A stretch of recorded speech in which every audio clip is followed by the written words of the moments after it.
Digamos. Bueno, vamos a comenzar los contenidos.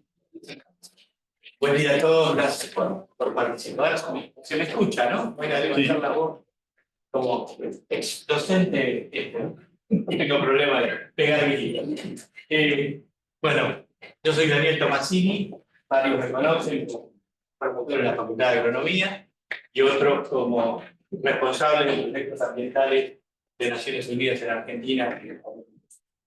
Les agradezco mucho el tiempo que dedican a esto, como tanto al panel como a los asistentes, y el honor de, como matriculado de esta organización, de este consejo, poder participar como moderador y hacer el transporte con el que hemos logrado armar en este panel.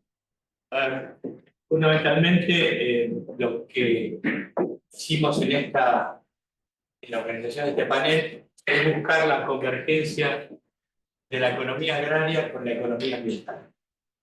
Desde hace mucho tiempo, siempre lo supimos los agrónomos que trabajamos con el ambiente, pero nunca lo mencionamos ni lo pusimos por delante. Era común y hablábamos de recursos naturales. Una visión antropocéntrica del recurso, lo que me sirve. Y estamos viendo en los últimos años, en los últimos tiempos, que hay cosas intangibles que no vimos, no alcanzamos a ver o que nos afectan y no nos damos cuenta de qué está pasando. Y todo es por el uso del tiempo. Así que la idea de este panel es hacer una mirada desde la economía, cómo vemos la cuestión de la producción y cómo asociamos esa producción al ambiente. Y vamos a ver cómo estamos sujetos a restricciones, cómo estamos sujetos a condicionamientos para la producción, tanto propios, internos como externos. No quiero, yo soy el que no tiene que hablar, no dejar los que hablan, pero la idea es como una visión amplia de los profesionales que tienen que ver con este consejo y aplicado a cosas muy específicas, como vamos a ver de ganadería bovina y soja, donde el ambiente juega un rol fundamental, no solo en la producción, sino en el campo.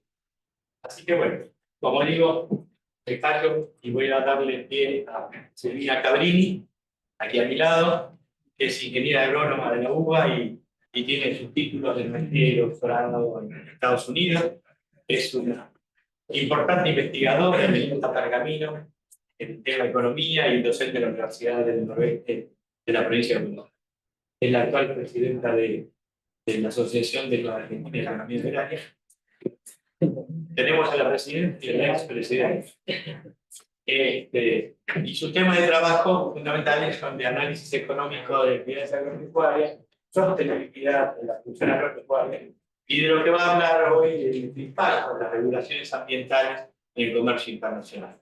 Vamos a ver cómo juega el famoso, el hermoso carbono que estamos hablando todo el tiempo últimamente en el comercio de la comunidad. Silvina, bueno, muy bien.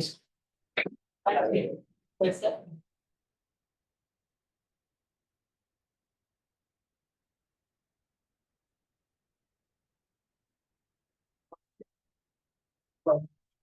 Bueno, buenos días, muchas gracias por la invitación y muchas gracias por invitarme a ser parte de esta reunión. Pero voy a hacer una presentación hoy que está basada en este trabajo que hicimos frente a una convocatoria del BID con un grupo de gente. Este equipo es del INTA, de diferentes regiones del país, con una participación importante del Instituto de Economía del INTA de acá de Buenos Aires y con gente de la Secretaría de Agricultura. Ahí está la publicación en la cual estoy basando esta presentación. Bueno, como motivación para este tema, ¿no? Este gráfico muestra la evolución a través del tiempo de los acuerdos del comercio internacional en las barras azules, que vemos que han ido disminuyendo a través de los años, y en la línea verde tenemos las regulaciones ambientales por acuerdo, y vemos que en este caso hay un aumento, ¿no? De casi no estar presentes hace 20, 30 años a tener ahora una presencia muy importante en los últimos acuerdos ambientales que se han firmado, en el acuerdo de comercio que se han firmado, ¿no? Y bueno, esto es visto por muchos como una buena herramienta que existan estas regulaciones para generar una producción de los bienes del sector agropecuario que sean sostenibles, ¿no? Pero también, bueno, traen diferentes requisitos que implican medir, monitorear y verificar impactos ambientales, las huellas ambientales de los productos en las fronteras, en los límites entre los países, ¿no? Y esto genera un desafío. Y genera preocupaciones sobre, bueno, cuáles son las implicancias de la economía mundial, cómo se distribuyen estos efectos, cómo inciden, y también cuál es la eficacia de tener diferencias en estas regulaciones ambientales entre países, ¿no? Entonces, bueno, un poco en este contexto, nosotros estudiamos una de estas tipos de estas regulaciones ambientales que está asociada a asignar un precio al carbono, ¿no? Se discute mucho en los temas de economía ambiental la posibilidad de, a través de poner un precio al carbono, ¿no? de que se tenga que pagar por esas emisiones de carbono, generar un mecanismo que favorezca la reducción de las emisiones de carbono a nivel global. Y bueno, acá tenemos un gráfico de cómo fueron evolucionando, ¿no? Los precios del carbono, el precio del carbono en el mercado formal, el mercado más instalado, que es el mercado de la Unión Europea, y vemos que en los últimos 3 años ha ido oscilando entre 50 y un poco más de 100 dólares por tonelada emitida de carbono. Bueno, ese rango de precio un poco más amplio, ¿no? Entre 25 y 125 es el que estamos usando en este trabajo, ¿no? Pero bueno, vemos que estos mercados se han afianzado a través del tiempo y nos generan una información sobre este indicador que es el precio del carbono en los mercados globales, ¿no? Y el sector agropecuario hasta ahora está un poco fuera de estos mercados formales de carbono, ¿no? Ha tenido menos exigencias en cuanto a la reducción de sus emisiones, ¿no? Un poco por preocupación por la seguridad alimentaria, por la pobreza rural.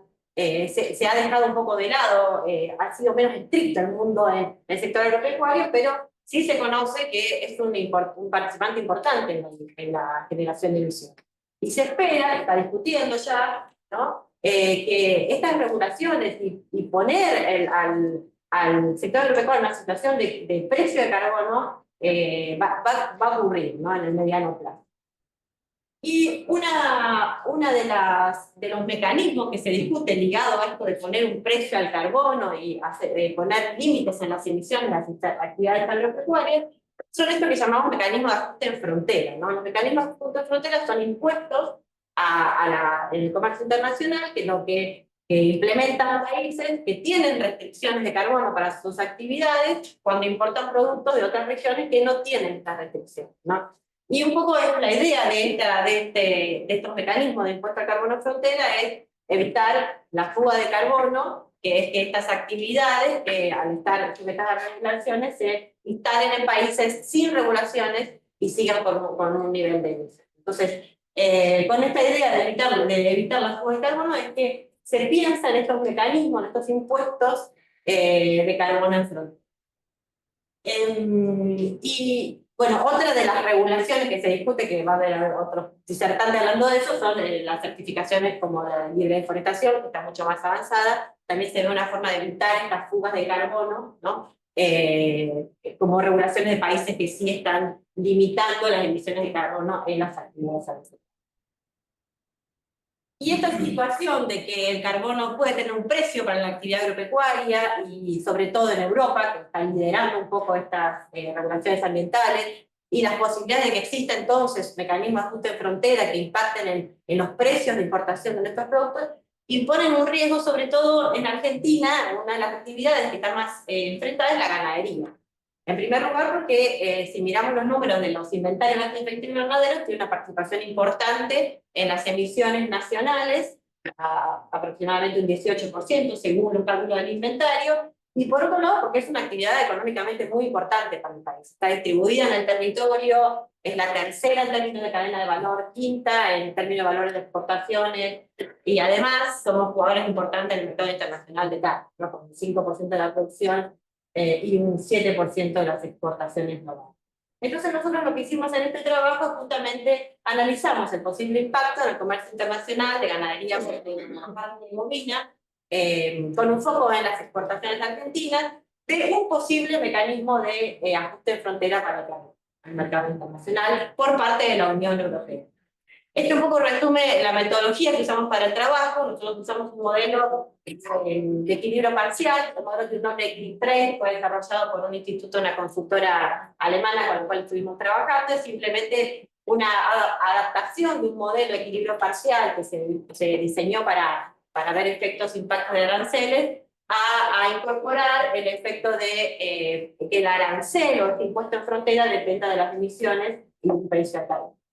Y luego nosotros conjugamos este modelo de equilibrio parcial con, investigamos cómo diferentes escenarios que pueden generar transformaciones en la ganadería bovina argentina, y estos escenarios que aumentan la productividad y bajan las emisiones por kilo de carne, o sea, la intensidad de emisiones, cómo pueden impactar en estos efectos de este impuesto al carbono en frontera sobre las exportaciones argentinas. Y para esto, para esta generación de escenarios, trabajamos con un relevamiento a través de entrevistas con expertos y encuestas, y para el cálculo de potencial de reducción de emisiones de estas propuestas de mejora de eficiencia, utilizamos las planillas de cálculo del inventario de gases de efecto invernadero que utiliza el Ministerio de Ambiente. Esta es la estructura de lo que es el modelo del equilibrio parcial. Los modelos funcionan con un equilibrio inicial, esta situación inicial en el comercio internacional de comercio de carne bovina, viene de datos de una matriz de exportación e importación y la matriz actual de aranceles sin impuesto al carbono en frontera.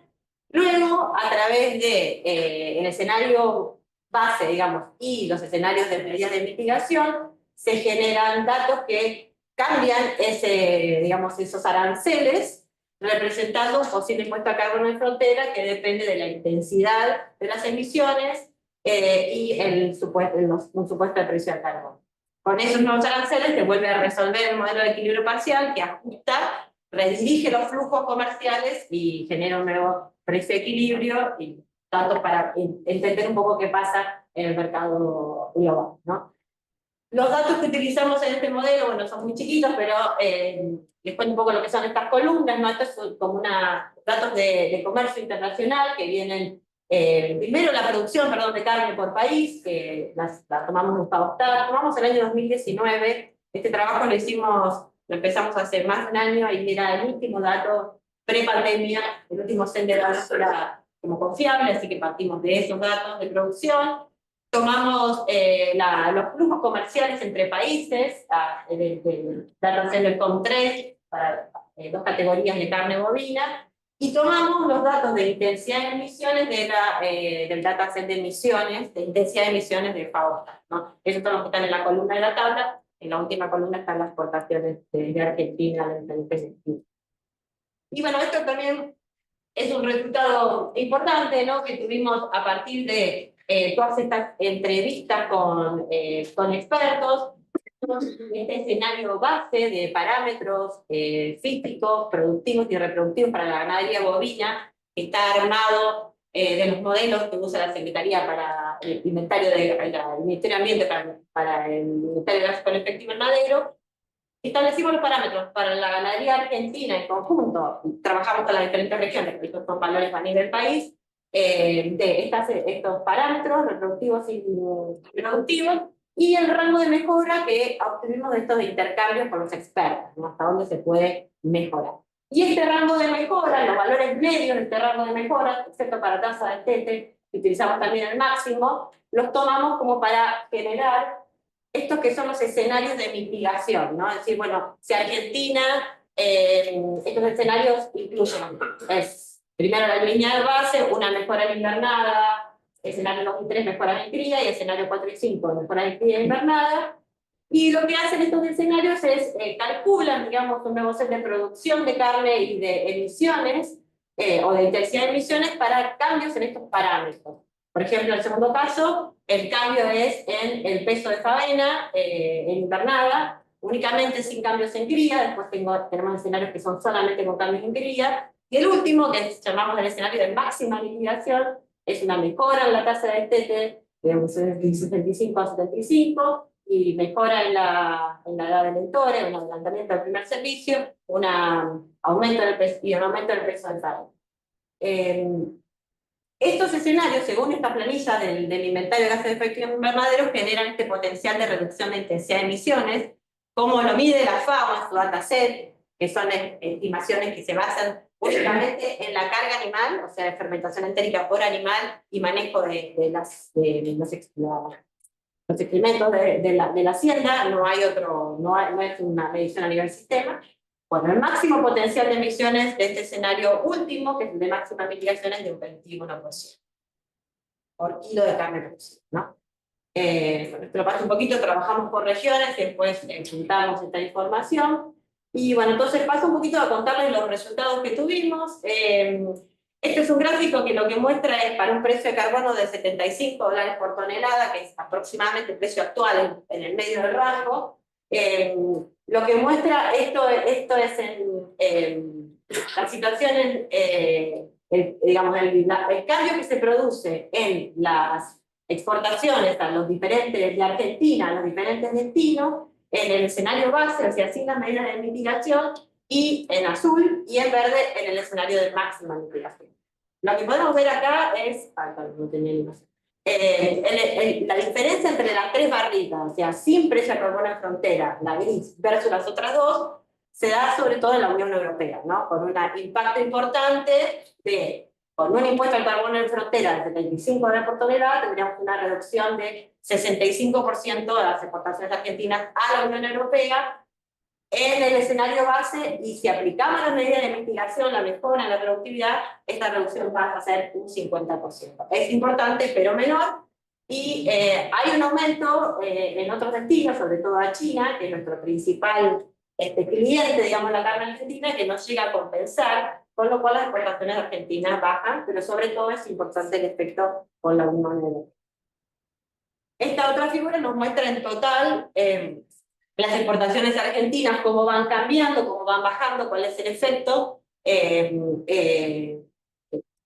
para diferentes precios, ¿no?, de carbono, que es lo que está en el eje horizontal, que está arriba. Entonces, bueno, obviamente, cuanto mayor es el impuesto de carbono en frontera, mayor es la pérdida de las exportaciones, y llegamos a un máximo con $125 por tonelada de una pérdida en el escenario base de un 8% y en el escenario con mitigación de un 7%. O sea, conseguimos una ganancia con mitigación, nos parece una ganancia relevante, en millones de dólares es un número, pero bueno, no es un efecto tan importante en conseguir evitar este efecto del impuesto al carbono en frontera.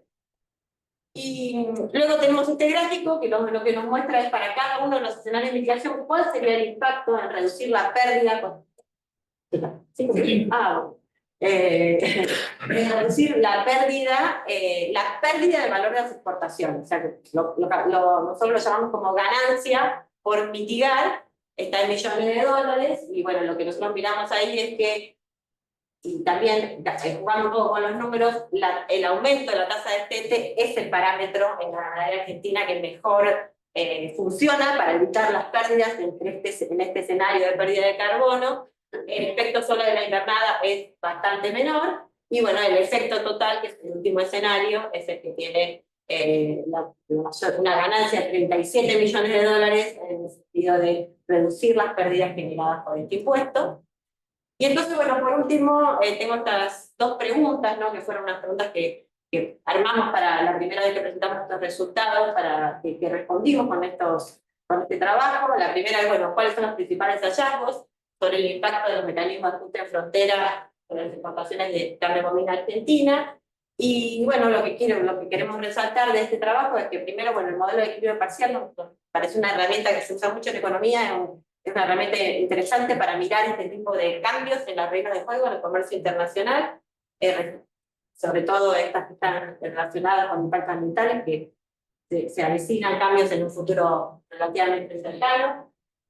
Los impactos esperados en el comercio frente a un impuesto al carbono en frontera de un precio promedio del rango son importantes, si tenemos en cuenta el comercio con la Unión Europea. estimamos un 65% menos de exportaciones. Si miramos la posibilidad de compensar a Argentina redirigiendo a otros destinos, el efecto digamos, del valor más alto del rango es hasta un 8%, ¿no?, de reducción de las exportaciones de Argentina en este escenario de alto precio al carbono. Y que las estrategias de mitigación basadas en mejorar la eficiencia productiva generan hasta un 21% en el mejor escenario de reducción de las emisiones y una baja significativa en esta pérdida del valor de las exportaciones.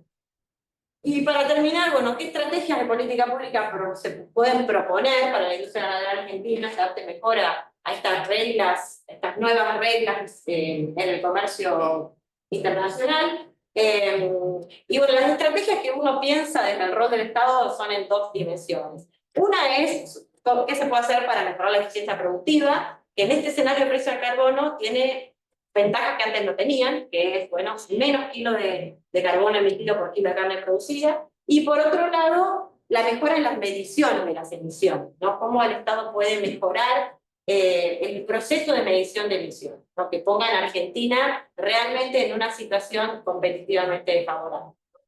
Con respecto a lo primero, discutiendo con los referentes, ¿no?, se menciona mucho que la invernada se ve mayores posibilidades de mejora. Que la invernada es un sistema que responde más a reglas de mercado y que no haría falta una intervención del Estado en ningún sentido, únicamente en establecer reglas claras y mercados abiertos. De la misma forma que hoy el precio bajo de faena es un producto de una demanda por animales más chicos, cambia la regla del juego donde se demanden animales más grandes porque tengan menor costo en términos de emisiones, la ganadería de invernada se va a adaptar.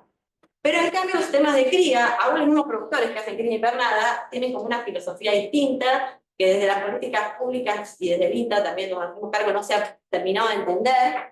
Entonces, en este caso, mejorar la tasa de tete, ¿no?, es como un desafío más difícil. Y lo que se identificó un poco es, bueno, tecnología disponible ya hay que favorecer como la formación de grupos de productores con asesores, que puedan llegar a que los sistemas de cría se profesionalicen, ¿no?, y adopten estas tecnologías que favorezcan los indicadores reproductivos en cría. Luego también la necesidad de favorecer acceso a inversiones para el cambio frente a las nuevas reglas del juego. Y por último, la forma en que se miden las emisiones, sobre todo en ganadería, que es complejo, porque en estos datasets que uno puede comparar a nivel internacional, está directamente todo lo relacionado al animal, pero el sistema ganadero nosotros sabemos que hay muchos trabajos que documentan la captura de carbono si se combina con una forestación del servicio o una captura de carbono en tierras que cambiaron de uso, o pastizales bien manejados, o ganadería regenerativa. Bueno, todos esos valores, estas investigaciones pueden contribuir a generar datasets, ¿no?, donde Argentina pueda justificar una menor huella de carbono que la que hoy nos figura en estos datasets mundiales, que no nos dejan muy bien posicionados, ¿no?, porque lo que está ahora publicado depende estrictamente de la definición de stock. Entonces, estos sistemas con menores cargas, con más envase pastoril, que es lo que predomina en Argentina, aunque hay gran parte que recibe suplementación, sería como otra estrategia que el Estado, como generación de información pública, tendría un rol importante, ¿no? Pero bueno, eso creo que es todo. Muchas gracias.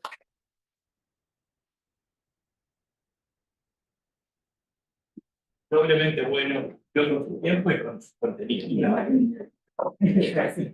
pregunta queda para el final, ¿cierto? Sí, por favor. Bueno.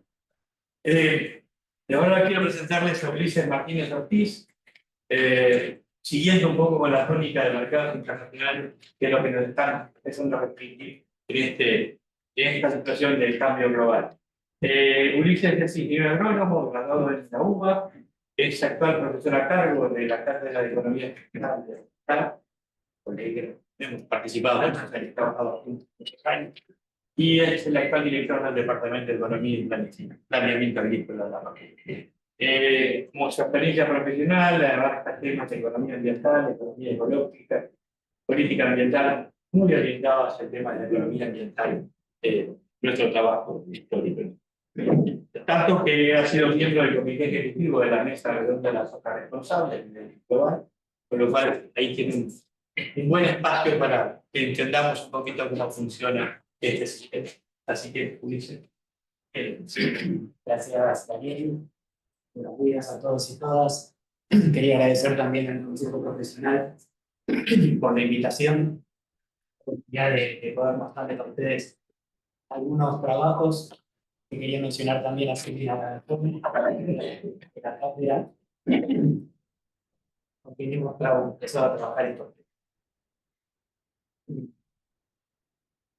Y primero vamos a un poco clasificar, categorizar cuáles son los mecanismos a través de los cuales se generan incentivos para adoptar prácticas comerciales relacionadas con la reducción de la deforestación, que es lo que nos vamos a focalizar en esta presentación. Por un lado, tenemos desde el lado de la demanda empresas que a partir de su política de sustentabilidad, de su política de sustentabilidad social empresaria, plantean compromisos de sustentabilidad ante la sociedad, ante sus clientes, y tratan de estimular en su cadena de valor el cumplimiento de esos compromisos. Entonces se comprometen a evitar o reducir la deforestación, por ejemplo, en su cadena de suministro, y este tipo de compromisos sobre todo lo adoptan las empresas que enfrentan al consumidor final, ¿no? Las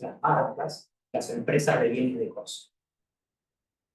Y del otro lado, del lado de la oferta, tenemos a los productores, que son los que tienen que tomar las medidas para reducir la deforestación o para implementar buenas prácticas agrícolas en la producción, allí es donde se generan los impactos positivos en el ambiente. Y ahí los incentivos pasan por, bueno, responder a estas demandas de algunas empresas, acceder de esta manera a mejores mercados, a mejores condiciones de venta.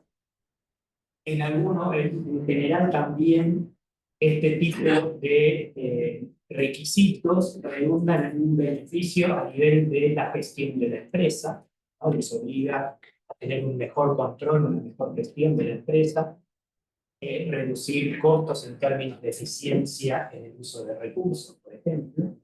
Y en algunos casos también logran obtener alguna prima en el precio del producto. ¿Sí?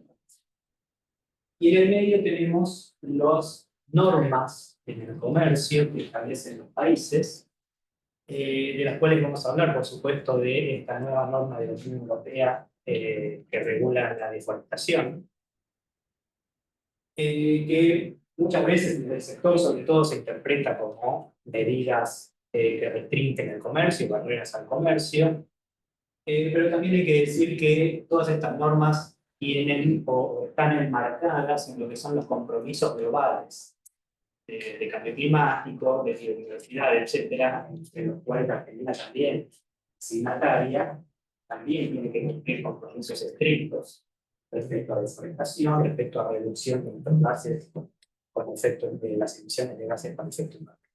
Sobre todo un país como Argentina, todavía estamos entre los 15 países que más deforestan en el mundo. La deforestación causa todavía de cerca del 15% de nuestras emisiones de gases con efecto. Entonces, hay mecanismos del sector privado y mecanismos del sector público, o desde las normas comerciales. Y acá una línea de tiempo un poco de cómo fue evolucionando esto. Un primer hito puede ser la moratoria en el Amazonas, establecida por el sector privado a partir de denuncias, campañas públicas que hacen las ONGs, que obviamente el Amazonas está bajo la lupa, es una zona muy observada a nivel global, y entonces la Cámara de Industria Cervecera de Brasil, la DIOG, se compromete públicamente y tener un mecanismo para evitar comprar soja proveniente de zonas deforestadas en los estados amazónicos de Brasil. Esto se llamó la moratoria de la soja en el Amazonas. Como digo, es un compromiso de la industria aceitera brasilera con el apoyo de organismos del sector público de Brasil, del Embrapa, de la Agencia Espacial Brasilera, y la supervisión de las ONG más importantes también de Brasil y globales. Es un primer hito, todavía está vigente, a pesar de que tiene a veces cada tanto idas y vueltas, amenazas de que se va a continuar, pero sigue vigente, y marcó, o digamos, demostró que era posible establecer estos mecanismos de monitoreo y responder a esta demanda de la sociedad global preocupada por la deforestación en el Amazonas. No lo puse ahí, pero en el 2009 también se institucionaliza, se formaliza la creación de RTRS, la Mesa Redonda sobre Soja Responsable, que es una certificación ambiental para soja, después vamos a profundizar un poquito más, pero es de las más importantes. En 2010, el Consumer Goods Forum es una asociación que reúne más de 470 empresas globales, de las más importantes, que también se compromete, tiene un compromiso medio vago, a hacer esfuerzos para reducir la deforestación en el suministro, que eso va evolucionando y cada vez se formalizan requisitos más estrictos por parte de esta asociación. En 2014, una declaración que reúne más de 53 empresas globales también, en una reunión de Naciones Unidas en Nueva York, también se compromete a reducir a la mitad la deforestación en sus cadenas de suministro. Una vez que estaba resuelto el tema de la deforestación en el Amazonas, empieza a surgir la preocupación por el cerrado, que en realidad era la gestión ambiental en Brasil donde la deforestación era más grave. Así que también 60 y pico de empresas, sobre todo europeas, empiezan a reclamar que en el cerrado también hay que hacer lo mismo que en el Amazonas. Y en Argentina se empezó a discutir que esto se va a venir para el Chaco. Entonces en el 2019 aparece DISEC, seguramente habrán oído hablar. DISEC, la sigla significa Visión Sectorial para el Gran Chaco, desde sin tiempo. Y el sector privado, no asumiendo compromisos. El sector público también aparecen las normativas para biocombustibles, ¿no? Tanto en Estados Unidos como en Europa, ya muy tempranamente, en 2010, esto también está vigente. Y empieza todo un proceso en Europa que termina, vamos a acelerar, en la sanción de esta ley de antideforestación, este reglamento antideforestación, para un conjunto de productos que iba a estar, comenzar a implementarse a fin de año, se postergó para el año que viene. En el Reino Unido y en China también empiezan a aparecer este tipo de demandas y van a aparecer otros países y otros commodities que van a reclamarlo. Sobre estos compromisos corporativos, tenemos que decir que muchos son compromisos que quedan en el aire, ¿no? Si bien esto mejoró, lo que vemos ahí es que, por ejemplo, en carne, el 60% de estos compromisos que asumen las empresas, después la mayor parte o una tercera parte de lo que está en gris no demuestra ningún cumplimiento, no pueden demostrar ningún cumplimiento o cumplimientos cualitativos. En soja un poco mejor. Y como digo, esto está mejorando, pero es algo que estos compromisos corporativos están siendo cada vez mejor. Pero volvamos a estas regulaciones al comercio que imponen países como Europa y Estados Unidos. Tenemos el de biocombustibles. Hay una diferencia ahí en cuanto a la segregación, ¿no? Algunos de estos requisitos solicitan segregación, es decir, que el material que viene de zonas deforestadas no se pueda mezclar con otro tipo de material que no esté verificado. Y en los dos casos, los costos de verificar esto recaen sobre los exportadores. Los productores no tienen que hacer nada, simplemente tienen que brindar la información necesaria para que los exportadores puedan verificar el cumplimiento, ¿no? En estos casos, abarcan partes importantes, entre el 19 y el 26% de la producción de soja que debería cumplir con estos requisitos.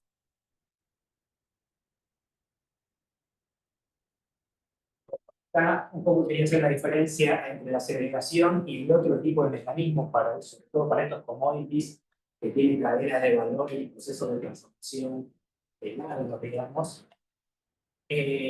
No me voy a meter a explicar mucho porque no tengo tiempo, pero básicamente quería reflexionar sobre que en el caso de la segregación, ambos tienen costos de auditoría y costos de gestión para evitar la mezcla o para que si se mezcla pueda poder llevar una adecuada contabilidad de esa mezcla.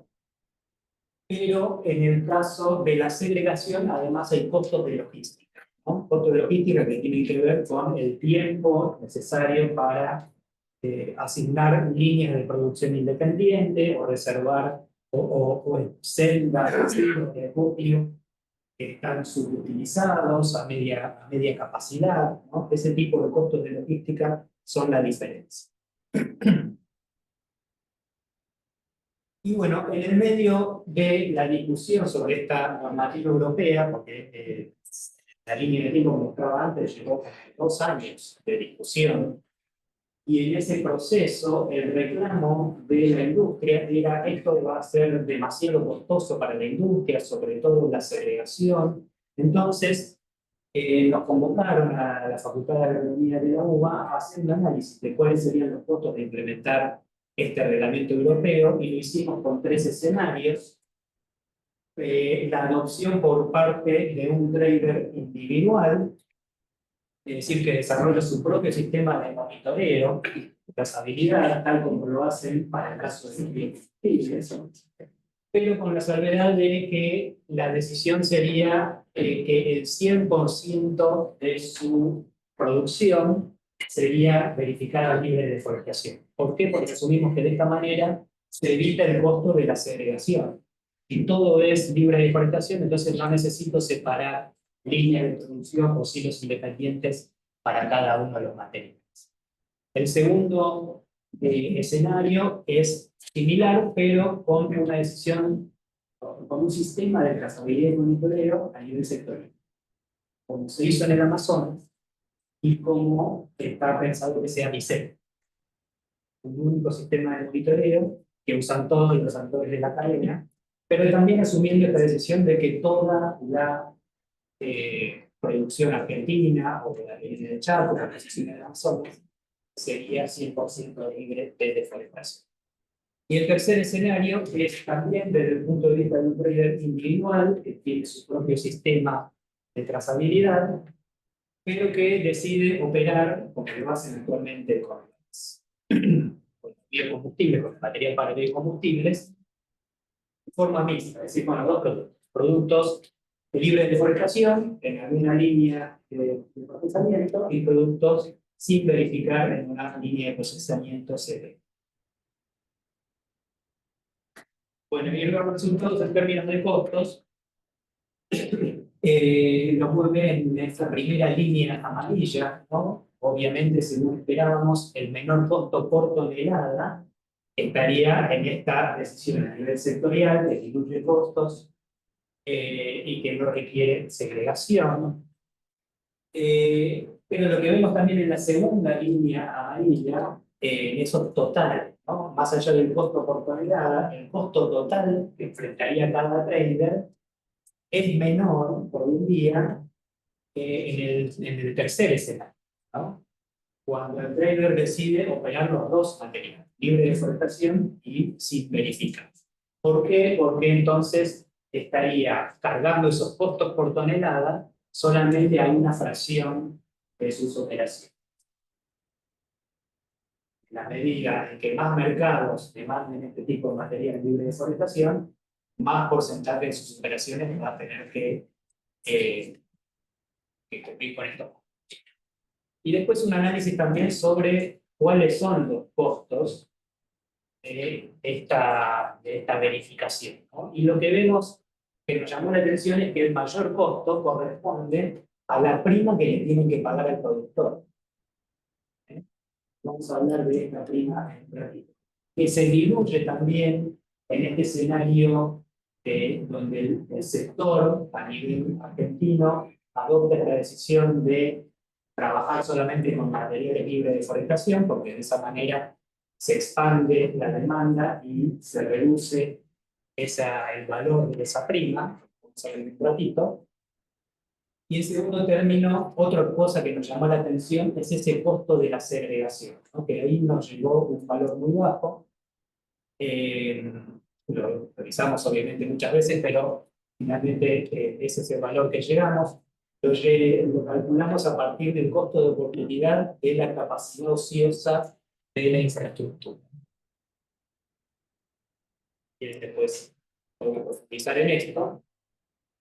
Pero bueno, y contra este mecanismo, ¿no? Obligatorio para ciertos mercados y que abarca gran parte de la producción, tenemos este otro, ¿no? Las certificaciones que son voluntarias. RTRS, como decía, es una de las más importantes, que abarca mucho más que deforestación. 108 criterios que tienen que ser auditados en el campo, es decir, que ahí los costos recaen sobre los productores, no sobre traders, y que abastecen en un mercado de nicho, ¿no? Solamente el 1,5% de la producción, tanto en Argentina como a nivel global, está certificado. Está la demanda, como decíamos, extraccionada por el usuario final, y muchas veces los intermediarios, los traders, no participan mucho en estas operaciones.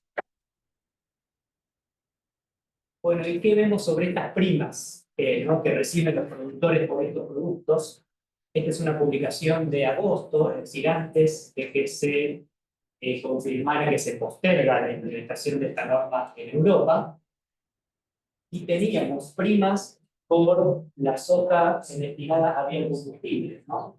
Para Europa, 50 centavos de dólar, para Estados Unidos, 3 dólares por tonelada. Y ya aparecía una demanda para la soja bisel, porque estaba a punto de entrar en vigor esta norma europea. Y ya las industrias estaban pidiendo material para cumplir con esa norma a 5 dólares por tonelada. Y la experiencia que tenemos de la soja destinada a biocombustibles es que en el pasado se pagaba más. Fue bajando ese valor de prima, de valores entre 6 y 18 dólares en la década pasada, ahora está entre medio dólar y 3 dólares.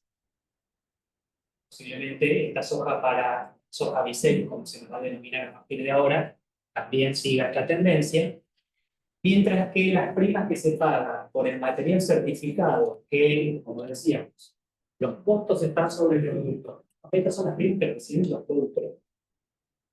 Para estos materiales que abastecen a requisitos comerciales que imponen los países compradores, el productor no tiene ningún costo, pero recibe primas de entre 3 y 5 dólares. Y para material certificado, donde el productor es el que asume todos los costos, las primas que reciben en su mayor medida rondan entre 2 y 3 dólares. Y años atrás era menos que eso. Así que ahí aparece una especie de contradicción, de incongruencia.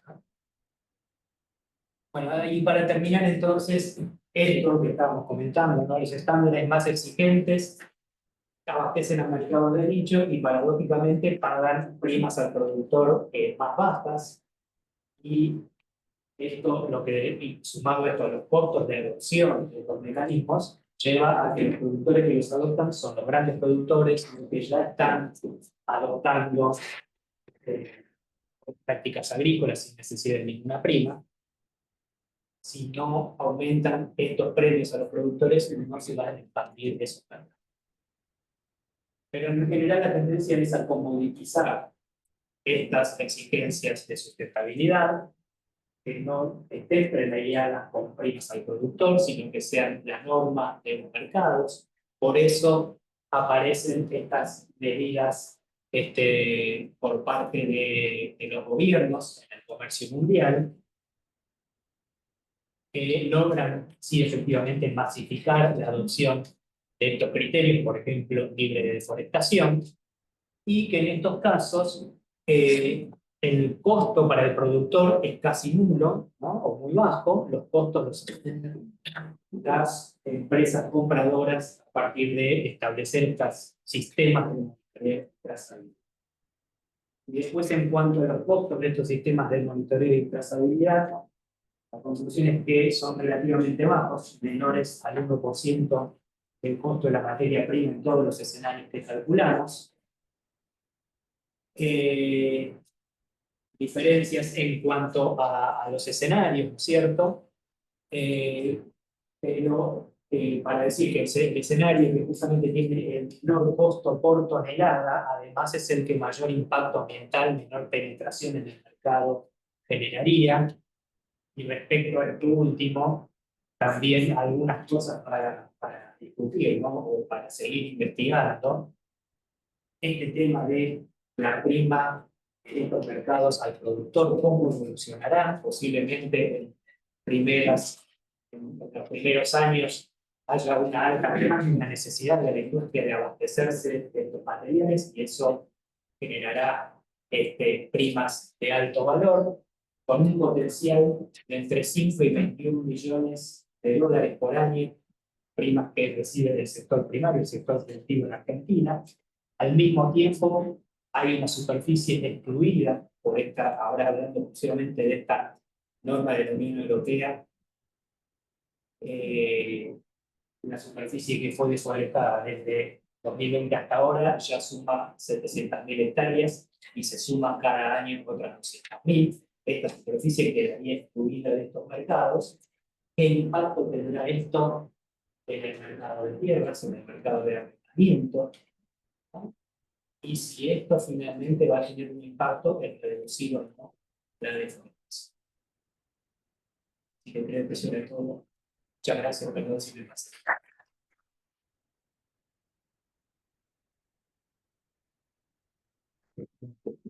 ¿Les quiere comentar algo? Ahí van a poder hacer preguntas que las va a tener el moderador al final. En la bolsa que les entregaron al principio, en el programa, hay un QR sobre cada sala. Esta es la Constantini 2. Ahí, si lo escanean, pueden ir subiendo la pregunta en el momento que ustedes quieran. Y al final, Daniel va a leer las preguntas. Bueno, en este momento que el moderador quiere ser un dictador y al que habla un poco de más, pero bueno, y encima lo tengo cerca, los castigo después. Bueno, seguimos entonces en estas interesantes presentaciones. Ahora quiero presentar a Gabriela Cristiano, que es licenciada en Economía, máster en Economía Agraria y doctora en Economía de la Universidad Nacional del Sur. Gracias por venir. Gracias por invitar. Y es docente de grado y posgrado en el Departamento de Economía de la Universidad. Investigadora además del Instituto de Investigaciones Económicas y Sociales, esas combinaciones con INSET Universidad, tan interesantes y ha sido presidente, como dije antes, de la Asociación de Economía. Y su tema de trabajo es bien estructurado hacia la economía agraria y agroindustrial, bien dura, y la economía circular. Gabriela, por favor. Muchas gracias, Daniel. Bueno, agradezco a Celia por la invitación y celebro los 80 años de permanencia con la institución social.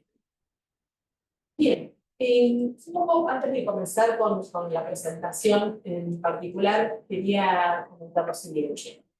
La preocupación por el ambiente arranca a nivel mundial en 1960. Y en nuestro país, unas décadas un poquito más adelante. 70, 80, ahí comenzamos a ver qué pasa con el ambiente a raíz de las actividades que realizamos, tanto los consumidores como los productores, ¿sí? Porque si nosotros tenemos en cuenta el flujo circular de la renta, para aquellos que son economistas, pero sí lo pueden visualizar mejor, los dos grupos fundamentales son consumidores y productores, en este caso ambos generan los residuos, ¿sí? Que en términos de la economía circular podemos decir que de alguna manera esos residuos van a constituir inputs, ¿sí? De otras actividades y vuelven a ingresar al sistema con algún tipo de, obviamente, procesamiento, procedimiento industrial. En el caso particular de esta presentación, la idea es abordar los impactos que se provocan en el ambiente a partir de una actividad agropecuaria en particular, que es la actividad de la cadena de feedlots. Y en este sentido, la idea es presentar un poco sobre qué acompañamiento hubo a nivel nacional en términos de políticas como para poder, de alguna manera, hacer una reversión o al menos mitigar el impacto negativo que se produce en el ambiente. Vale decir, lo que es en teoría económica, disminuir las externalidades negativas de producción. Entonces, un poco también veo que hay cuestiones tangentes, ¿sí? Entre los temas abordados en disertantes precedentes. Entendiendo que acá, bueno, voy a hacer un poquito un raconto histórico acerca del Plan Energético Nacional en materia de bioenergía, los antecedentes recientes en nuestro país. Como inicio el año 2006, donde se incluye el biogás, los marcos de promoción, ¿sí? A través de la ley 2693, del régimen de regulación y promoción para la producción y uso sustentable de biocombustibles. Ahí comenzamos. En el año 2009, en marco de esa ley, la 26190, se lanza el programa GENREC, que consistía en la licitación de 1000 megavatios de generación eléctrica a partir de fuentes nuevas y renovables de energía. El tema es que nosotros visualizamos que nuestra matriz energética tiene un 80% de utilización de combustibles fósiles. La idea es tratar de ir hacia una matriz más diversificada, donde empleo de combustibles fósiles, que son renovables, no renovables, podemos decir, tenga, digamos, mayor composición con otros tipos de fuentes energéticas renovables, como las que nosotros estamos viendo ya, vamos a hablar con nuestro país, que tiene que ver con las fotovoltaicas, la energía solar, la energía proveniente del viento, ¿sí? La energía eólica. En 2015, entonces, se promulga la ley 27191 para modificar algunos aspectos de la ley inicial, la 26190, y fíjense que nosotros decimos que el 8% de la matriz energética para el año 2017 sería de energías renovables y el 20% para el 2025. Bueno, vamos a ver si llegamos a este porcentaje, que de alguna manera es estimado. En 2016, bueno, se lanza el programa Renovar Ronda 1, después sigue el programa Renovar Ronda 2, Ronda 3, Ronda 4, 4. La idea es contemplar la producción de energía sobre la base de ¿qué? De la biomasa, a partir de biogás generado en reactores anaeróbicos o biodigestores. Bueno, acá lo que hablamos es ver cómo en los residuos que nosotros podemos obtener a partir de determinadas producciones se pueden incorporar en lo que se llaman los reactores anaeróbicos, a partir, digamos, de un proceso de digestión anaeróbica donde podemos encontrar biogás. Estos reactores tienen, digamos, quien lleva adelante este tipo de plantas. Sabemos que el costo, la inversión inicial ronda los $5 millones por cada mega. No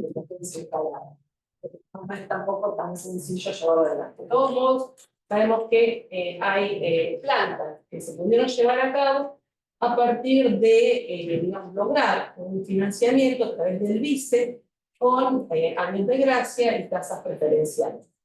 Digo esto porque, bueno, de alguna manera las instituciones acompañan de alguna manera esta tarea de poder llevar adelante procesos de generación de bioenergía.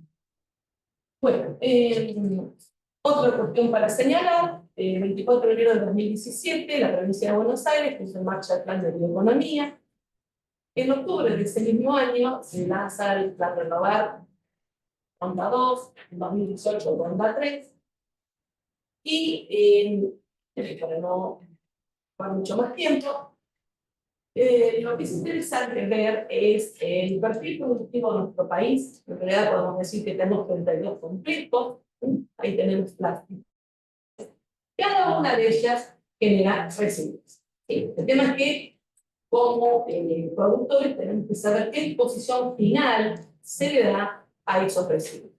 Curiosamente, a pesar de que en la provincia de Buenos Aires, ¿sí?, tiene una actividad ganadera muy importante en términos relativos al resto del país, recién cuenta con un marco regulatorio a partir del año 2016, 30 de noviembre. Otras provincias, Mendoza, por ejemplo, Córdoba, tienen un marco regulatorio de la actividad propiamente dicha años anteriores, ¿sí? Y de alguna manera se vincula del área, ¿sí?, para poder tener su marco regulatorio propio. Fíjense acá tenemos un mapa de proyecciones agroindustriales donde tenemos marcados con círculos, los círculos más grandes indican mayor intensidad de establecimientos, y ahí tenemos los filos, producción porcina y campo. Acordémonos que siempre se generan residuos en cada uno de esos procesos. En el año 2018, el Ministerio de Agroindustria lanza este mapa del biogás, donde también con colores más intensos podemos ver las producciones que, en términos relativos, son factibles de producir mayor cantidad de biogás. Y acá, bueno, de acuerdo a distintos manuales que uno puede consultar, Barrero Moreno, el manual de Exagrotax, por ejemplo, tenemos tabuladas, no sé demasiado bien, pero más o menos les puedo decir los límites, ¿no? El más bajo y el más alto, acerca de este indicador, de alguna manera, de productividad en términos de cantidad de metros cúbicos de metano en función de, o en relación a toneladas de residuo empleado. Nosotros tenemos los valores más bajos en el caso del estiércol porcino o el bovino, de 20 a 30 metros cúbicos de biogás por cada tonelada de residuo ingresado, supongamos, dentro del millón de hectáreas. En cambio, los aceites, las margarinas, tienen mayor potencial de generación de biogás. Está entre 700 y 1000 metros cúbicos por cada tonelada de aceite o margarina ingresada al biogás. Entonces, nosotros tenemos un biodigestor, supongamos que tiene una dimensión similar a esto, la construcción de hormigón, donde dentro tiene agitadores, agua mezclada con lo que nosotros ingresemos, nos va a originar una determinada cantidad de biogás. Entonces, lo que tenemos que prestar atención es que esa cantidad de residuos va a ser un input para nosotros, va a ser un insumo, ¿sí?, sea lo más productiva posible. En ese sentido, entonces, bueno, la idea es buscar quien tenga el mejor indicador. Para poner un ejemplo, ¿sí?, tenemos una actividad económica A, que llamamos ganadería, por ejemplo, donde produce, ¿sí?, ciertos residuos, en términos de fluentes, rico en nitrógeno, fósforo y potasio, 3 macronutrientes importantes para el suelo, y a partir de ahí nosotros podemos generar otra actividad, ¿sí?, que pueda utilizar esos efluentes como insumo, y en ese caso podemos hablar de la producción de energía, es decir, bioenergía, donde, fíjense, ese residuo que tiene metano, dióxido de carbono, va a ser el input de ese biodigestor. Biodigestor, fíjense que de alguna manera, como digo yo, se asemeja a una carpa de circo, donde esa lona, ¿sí?, digamos, se infla a partir del proceso de digestión anaeróbica que se produce allí dentro, en función de lo que nosotros, digamos, depositemos allí. Entonces, lo que quiero decir, para un poco ir cerrando la idea, es que el sector agropecuario, cualquier otro de los sectores productivos, produce residuos, y en función de estos temas, ¿no?, que de alguna manera nos invitan a tratar esos residuos para cuidar el ambiente, aparece bajo un marco legal esta posibilidad de generar energía. Hay un acompañamiento, hay nuevas, digamos, posibilidades de dar una solución a esta cuestión vinculada al impacto de las emisiones. Bueno, este es son fotografías tomadas de la web que corresponden en particular al establecimiento La Micaela de Carlos Tejedor, donde inicia en ese momento, ¿sí?, este proyecto muy a pulmón para poder utilizar los efluentes, ¿sí?, que si bien dijimos que son pobres en términos de la cantidad de metano, bueno, podemos hablar del proceso de codigestión, es decir, además de utilizar esos efluentes, ¿qué otros elementos podemos anexar para potenciarlo y generar mayor cantidad de, en este caso, biogás? Fíjense que ahí, bueno, tenemos digamos, un espacio con, no con tierra, ¿sí? Los animales están sobre el cemento. Esto es de alguna manera para aprovechar, ¿sí?, los efluentes de manera más o menos contaminada por la tierra, por así decirlo. Y ahí tenemos entonces un biodigestor que luego, digamos, el residuo final, ¿sí?, sería un biol que podría tener un valor comercializable, todavía no está aprobado por SENASA, pero bueno, en realidad eso a través pues, de un cañón estiérconero puede, digamos, formar parte de la fertilización en el propio establecimiento. Ya digamos ahí está apto para ser aplicado al suelo sin generar, digamos, ningún tipo de contaminación adicional. En el caso particular, bueno, este es que les mostraba recién, un emprendimiento privado. Este es el caso particular del Inca Renancó, que todavía no está en marcha. Es un caso que vincula a determinadas localidades aledañas y se habla de aprovechar RSU, es decir, los residuos sólidos urbanos, ¿sí?, de varias ciudades vecinas. Acá estamos hablando de poder reunir a los residuos orgánicos provenientes del sector familia, ¿sí? Yo les decía antes, los grandes sectores del flujo circular de la renta. Bueno, acá estamos involucrados nosotros. Y bueno, la planta de 1 mega de potencia, 10 millones de dólares en este caso, pero la idea era tratar esos residuos sólidos urbanos para generar energía y de alguna manera, bueno, poder disminuir la contaminación ambiental. Otro ejemplo, sí en marcha, Yankee Cruz, llevado a cabo por la Asociación de Cooperativas Argentinas. Fíjense, acá tenemos 4 biodigestores, 2 primarios y 2 secundarios. Estos biodigestores lo que hacen es utilizar los efluentes porcinos, ¿sí?, un otro tipo de alimentos para aumentar la eficiencia y de alguna manera generar dentro del establecimiento un ahorro en costos de producción porque se dedican a producir cerdo. Entonces, no tenemos que estar contando con ese costo de gas para poder calcular básicamente las paredes. Bueno, esto, digamos, a nivel producción de bioenergía, tenemos esa posibilidad. La energía tiene un valor, se puede conectar ese biogás, se puede transformar en principio en energía eléctrica y luego suministrar a la red nacional esa energía, ¿sí? Eso es en principio una alternativa, pero fíjense que los valores para poder llevar adelante este tipo de proyectos son altos en términos de inversión inicial. Una alternativa de poder mitigar ese efecto negativo que se produce en el ambiente a través de las emisiones de gases, que como bien lo han dicho ellos, ¿sí?, fíjense que la actividad ganadera, el 18% de los gases emitidos son responsables de este efecto invernadero. Un ejemplo solamente para que ustedes vean con este ejercicio, ¿sí? ¿Qué pasa si tengo 500 vacunos de 450 kilos, 25 kilos de estiércol diario? Esto está trabajado sobre la base de los valores presentados por Domingo, ¿sí?, también Dragaccini.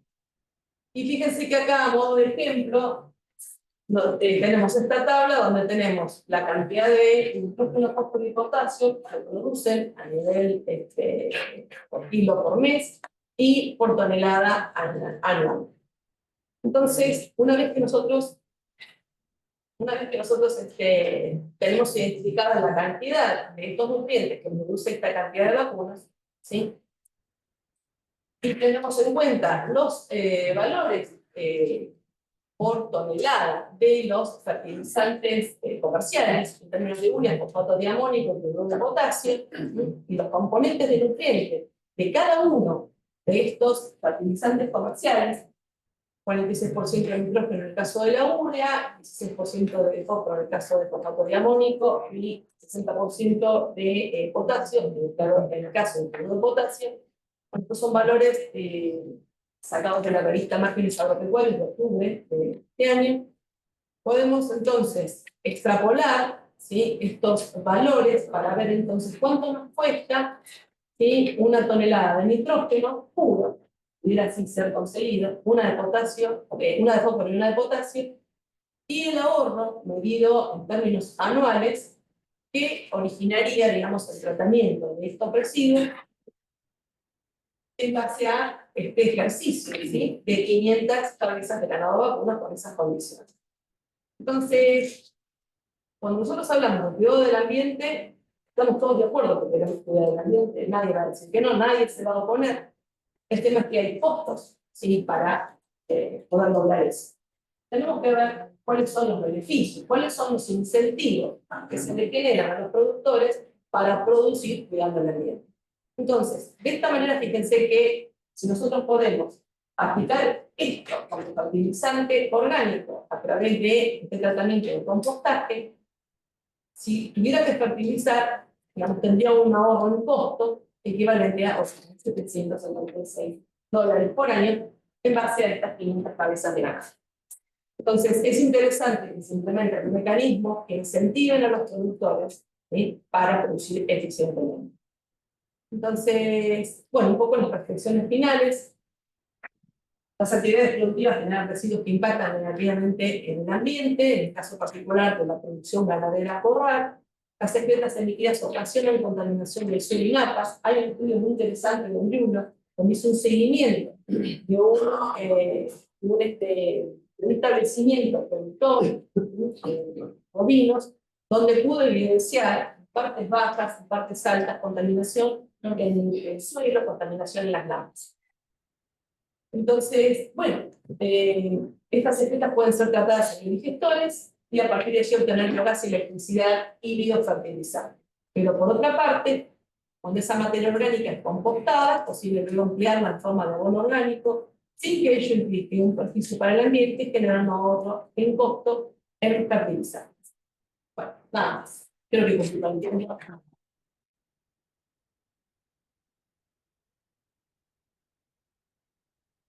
No lo tengo, vamos a ver. Pido cuatro preguntas y vamos a ir ahí la dirección. Si tenemos primera pregunta para Silvina. Se estudió las implicancias. Aparece.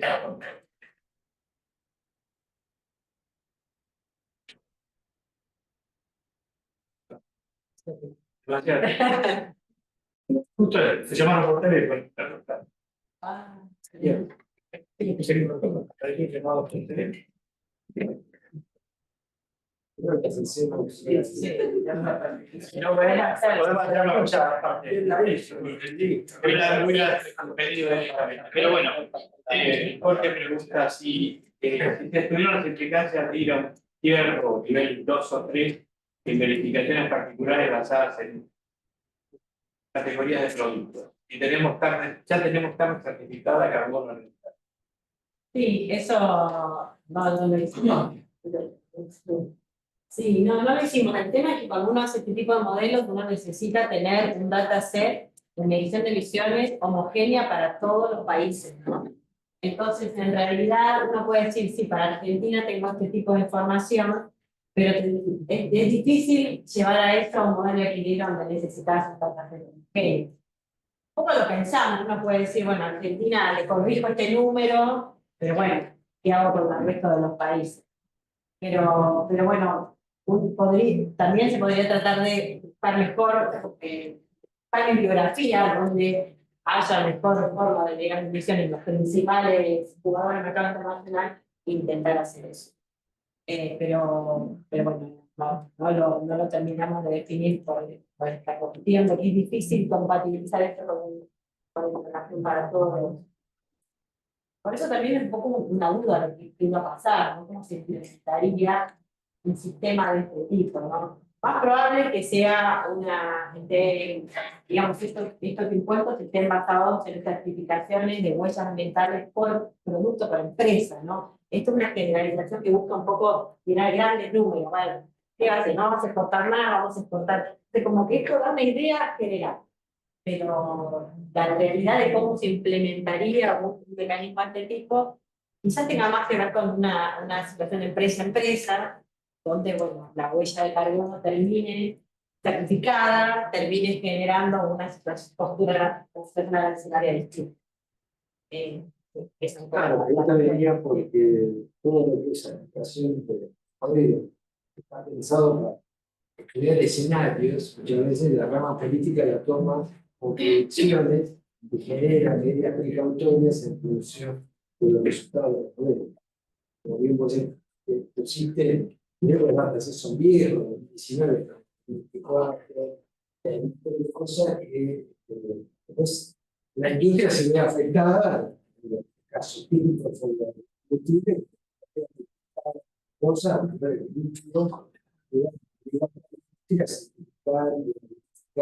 para mantener el mercado. Creo que lo mismo va a pasar en CAR. Ok. Sí. Puede ser, sí, sí, pero bueno, yo mantengo la idea de que el modelo de datos iría general, ¿no? Que puede pasar en grandes magnitudes. Bien, para Ulises, cuando hablamos de deforestación, solo debemos referirnos a bosques nativos o incluye también bosques cultivados. No. En general, la definición de FAO, y que es la que adopta esta nueva norma europea y la de biocombustible también, habla solamente de bosques nativos. Tenemos esa duda, ¿eh?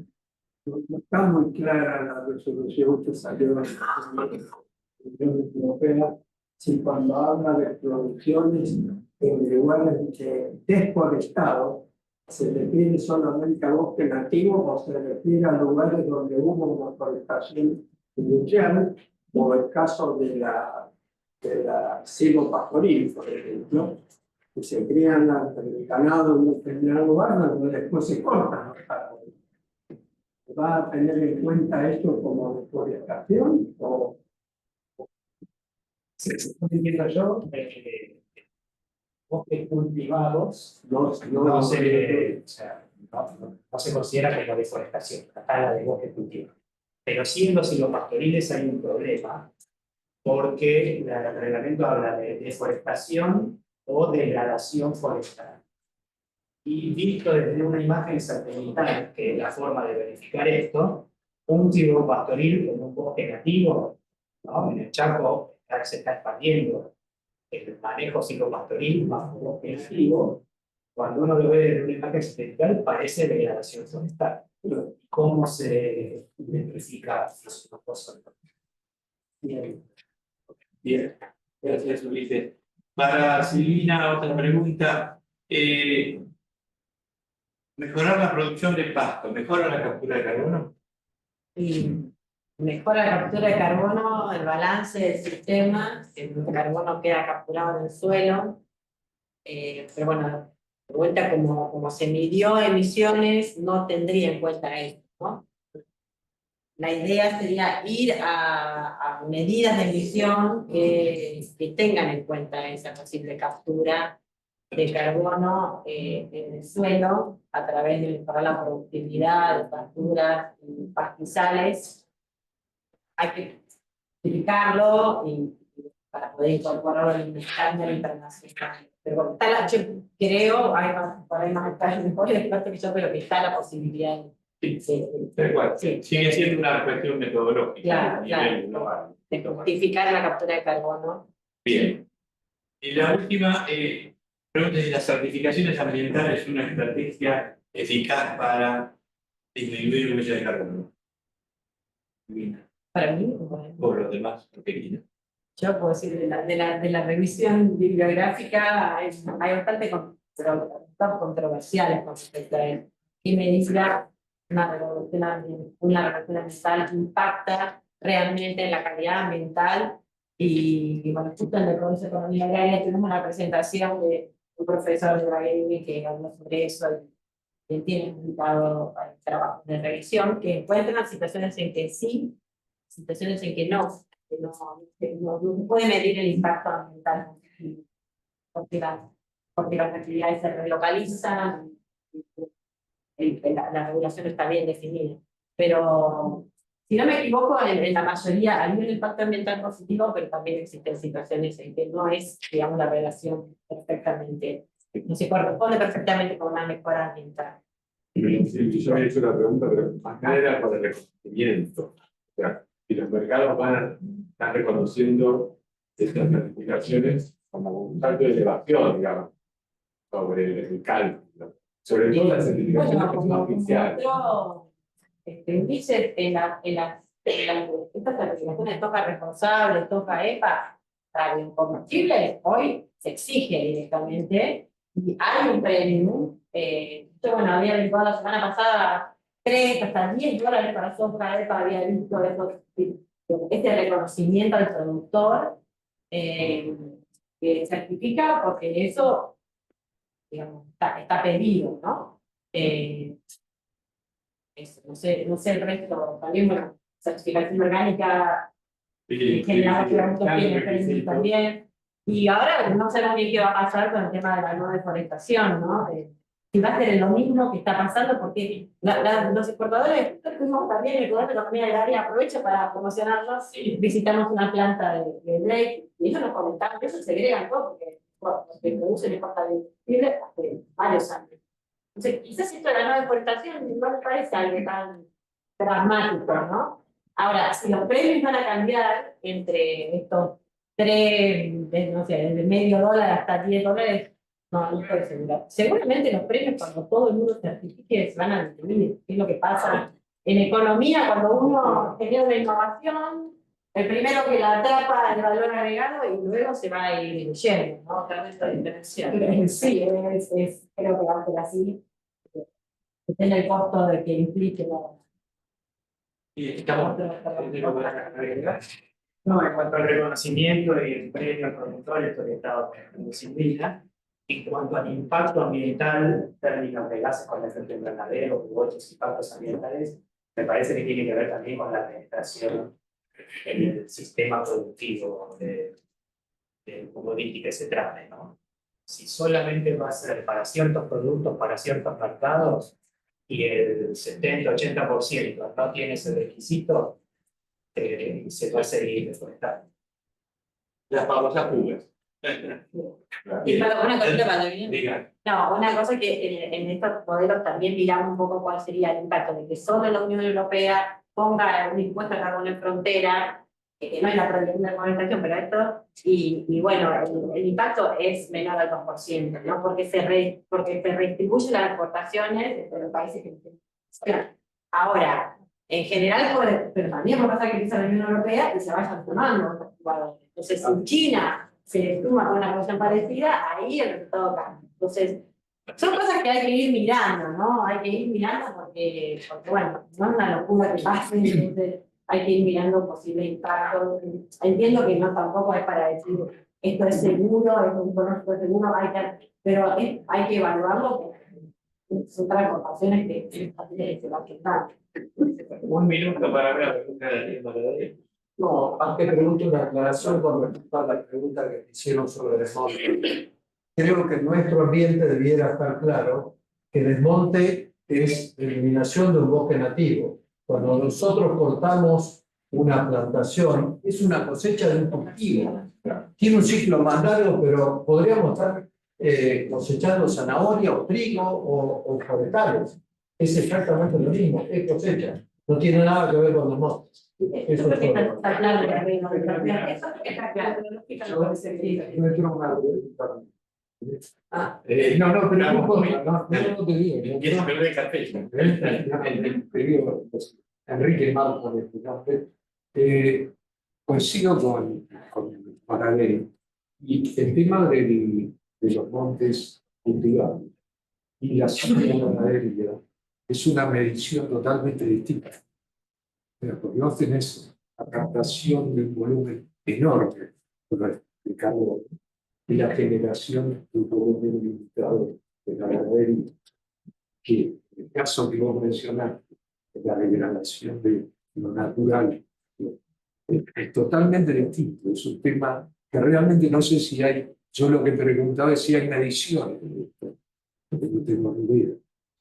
Yo hago silvoganadería básica, así que sobre montes cultivados.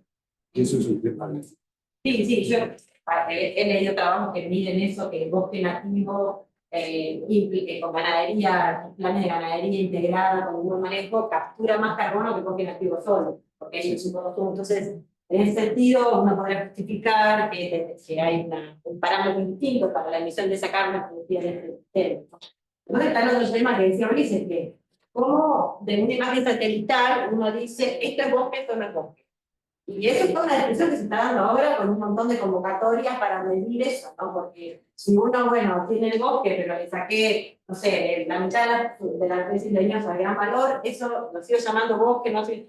Y ahí hay todo un gris, ¿no? Creo que lo que pasó de bosque a soja no hay duda, pero después hay todo un gris, que toda la ganadería o los sistemas intermedios, que yo, según entiendo, eso se está discutiendo ahora, no es muy claro, y también creo que es parte de la prórroga de un año, para el cumplimiento de esta normativa, ¿no? Bueno, hay que tomar un parámetro para establecer eso. Yo diría que para la directiva de la Unión Europea,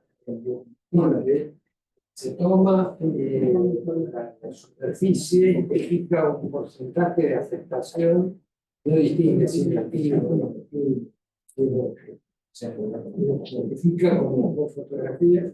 La actual, del 2008, en función de ese porcentaje de alteración, eso es Bien, no tengo QR para mandar, pero me interesaría hacer una pregunta, pero bien corta, a la ingeniera Cabrini. Usted me va a dejar. Estoy entregado. Dentro de las medidas de mitigación, usted mencionó, ¿qué hay de los productos empleados? ¿Qué hay de investigación en INTA o en otra institución como para reducir la fermentación entérica? Hay mucho hablado de eso, pero lo único que he escuchado es a nivel comercial. No sé. Sí, pero pienso que puede haber un potencial.